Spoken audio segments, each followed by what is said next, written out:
কোর্টের কাজ আজ এখানেই শেষ হলো।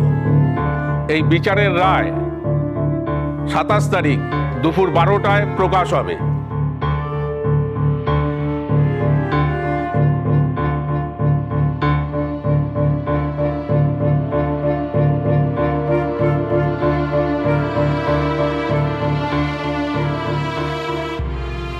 রোহিতদা, বলো।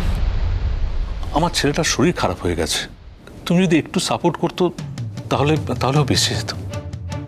সাপোর্ট করার মতো তো কিছু করেনি তোমার ছেলে। দিথি যেরকম অপরাধীর হয়ে কথা বলছে, ওর তো ক্লাসমেট, তোমার ভাগ্নে হয়। তুমি এই মহিলার জন্য এত কিছু করেছো, ওরা এইটুকুনি করতে পারবে না? সর্বজিতের জিজ্ঞাসাবাদের দিন আমি থাকবো। ও প্রথম থেকে আমার সাথে যা যা করেছে আমি উকিলকে জানিয়েছি। দরকার হলে সেই কথাগুলো আমি আবার বলবো। তুমি তো মাঝে মাঝে আমাকে বলো খুব গর্বের সাথে যে আমি সমাজের উচ্চ কোটিতে বসবাস করি, নিজেকে শিক্ষিত বলেও দাবি করো। এই তোমার শিক্ষার বহর। একজন মহিলার সামনে তাকে ওই মহিলা বলে সম্বোধন করে যাচ্ছে তখন থেকে। নাম জানা না থাকলে ম্যাডাম বলবে, আর নাম জানা থাকলে, যেটা তুমি জানো, মিসেস সেনগুপ্ত বলে সম্বোধন করবে। অন্তত করা উচিত, সেটাই শালীন। যাকে তুমি বলছো আমি নাকি ওর জন্য অনেক কিছু করেছি। না, অনেক কিছু করিনি। একজন বন্ধুর জন্য যতটুকু করে ঠিক ততটুকু করেছি।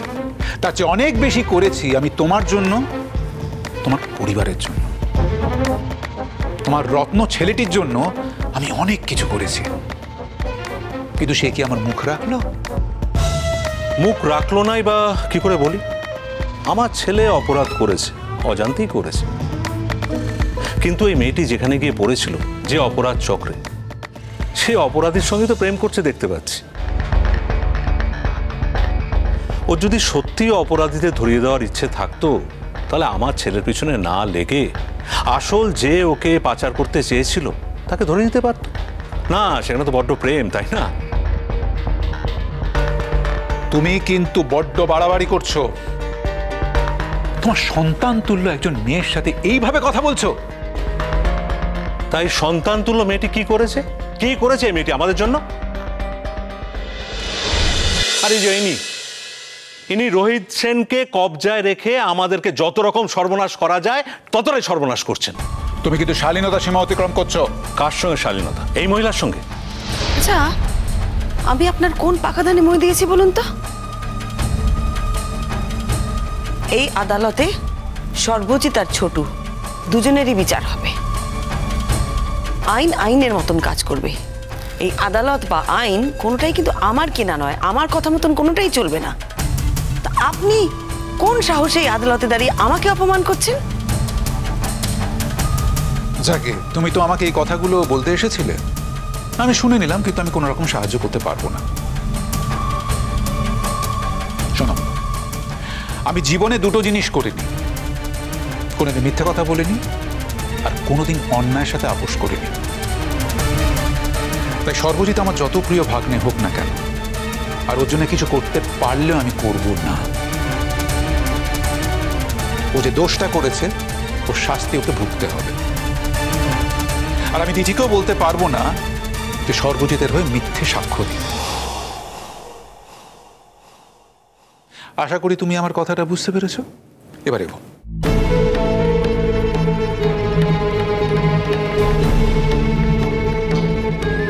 কি তুমি আমাদের সাথে যাবে না? না, আমার একটু কাজ আছে। কি কাজ আছে? বুঝতেই পেরেছি কি কাজ আছে, সেটা আর বলতে হবে না। ঠিক আছে, তো জানোই যখন, তখন আর তো কোনো প্রশ্নই নেই। আমার কাকু কাকিমার সাথে একটু দরকার আছে, আসছি।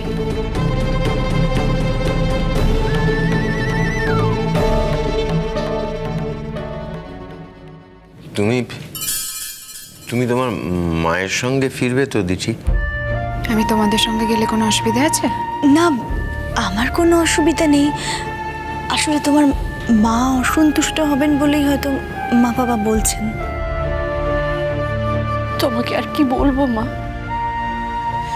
তুমি যে আমার ছোটুকে বাঁচানোর জন্য এত চেষ্টা করছো,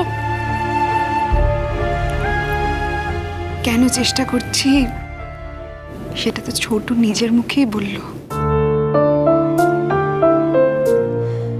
এখনো জিজ্ঞেস করবে ছোট কি আমার বর? ও তো আমার খুব কাছের একজন মানুষ, তাই তো চেষ্টা করছি।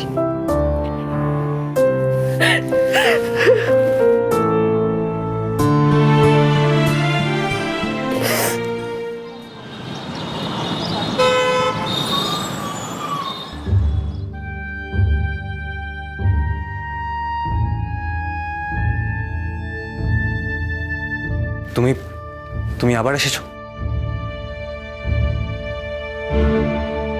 কাল হয়তো আর কথা বলতে পারবো না, কাল তো রায় বেরোবে, তারপর আর দেখা হবে কিনা সেটাও তো জানি না। তো তোমার সঙ্গে দেখা করার জন্য যে আমি ব্যাকুল হয়ে বসে আছি তা তো নয়। তুমি হয়তো থাকো না, কিন্তু আমি তো থাকি। কেন দিঠি, এই ধরনের মেয়েদের কিন্তু আমি পছন্দ করি না। সে তুমি নাই করতে পারো, তার জন্য তো আমি নিজেকে বদলে ফেলতে পারবো না। কি করব বলো? কেন পাগলামো করছো দিঠি? তোমার আগের দিনের কথার সঙ্গে কিন্তু আজকের কথার খুব একটা মিল নেই। দিঠি, আমি অনেক ভেবেছি, তোমাকে অনেকবার বোঝাবার চেষ্টাও করেছি, কিন্তু তুমি যখন বোঝোনি তখন তো আমার কিছু করার নেই। দেখো দিঠি, আমি চাই না তোমার সঙ্গে আমার কোনো যোগাযোগ থাক। আমার যদি জেল হয় আর তুমি যদি জেলে আমার সাথে দেখা করতে আসো, আমি যদি সেটা জানতে পারি, আর বিশ্বাস করো আমি জানতে পারবোই, আমি কিন্তু সেটা অ্যালাউ করবো না। সেটা বুঝেই এসো। পারবে তুমি? হ্যাঁ পারবো, না পারার কি আছে? দেখো দিঠি, আমার আরো অনেক কাজ আছে। জেল থেকে বেরিয়ে আমাকে নিজের পায়ে দাঁড়াতে হবে, আমার পরিবারকে রক্ষা করতে হবে। আমিও তো এই কথাটাই বলেছিলাম। আমি আমার জীবনে আমার পরিবার ছাড়া আর অন্য কারোর কথা ভাবতে পারবো না দিঠি। আমার সেই সময়ও নেই, সেই আগ্রহও নেই। তাই? হ্যাঁ তাই বলছি তো, বিশ্বাস হচ্ছে না? আমার বিশ্বাস অবিশ্বাসের কথা ছেড়েই দাও। তোমার যদি মনে হয় যে আমি তোমার কথা ভাবি, আর সেটা ভেবে যদি তুমি মনে শান্তি পাও, তাহলে তো আমার কিছু করার নেই। এই মিথ্যে বিশ্বাস নিয়ে তুমি থাকতে পারো, তোমার থাকতে ভালো লাগতে পারে, কিন্তু আমি তোমাকে কোনো মিথ্যে আশ্বাস দিচ্ছি না দিঠি। আমি তো তোমার কাছ থেকে কিচ্ছু চাইনি, তাহলে তুমি আমার সঙ্গে এরকম ব্যবহার করছো কেন?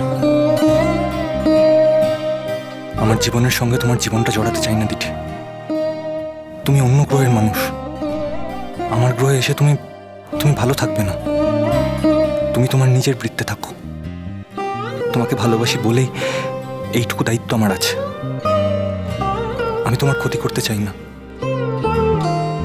তুমি যেমন আমাকে ভালোবেসে আমার পরিবারের পাশে দাঁড়িয়েছো,